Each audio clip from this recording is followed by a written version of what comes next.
অঘরী সাধু এমন একটি নাম যা নিজে নিজেই রহস্য এবং বিচিত্রতার একটি সমর্থক শব্দ।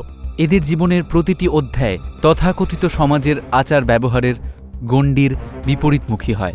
সারা শরীরে শ্মশানের ছাই মাখা, গলায় করটির মালা, হাতে নরকরটি এবং চোখে সেই অদ্ভুত তেজ যা দেখে যে কারোর হৃদয় কেঁপে উঠবে। আর কালো বস্ত্র পরিধান করা এই সাধুরা, তাদের দেখলেই মনে হয় তারা যেন অন্য কোনো এক জগতের বাসিন্দা। অঘরী সাধুরা তাদের জীবনকে সাধারণ মানুষের গণ্ডির বাইরে মনে করে। যেখানে আমরা ভোজনকে পবিত্র মনে করি, সেখানে অঘরী সাধুরা নর মাংস খায় আর নরকরটি, যাকে তারা কপাল বলে, তার মধ্যে ভোজন করে। এই কাজকে তারা ঘৃণার কাজ বলে মনে করে না, বরং তারা শিবের কপালধারী রূপের প্রতীক মনে করে এটিকে। তারা মনে করে যে শিবের প্রতিটা রূপ পবিত্র, তা সে সব হোক বা মল, কিছুই তাদের জন্য অপবিত্র নয়।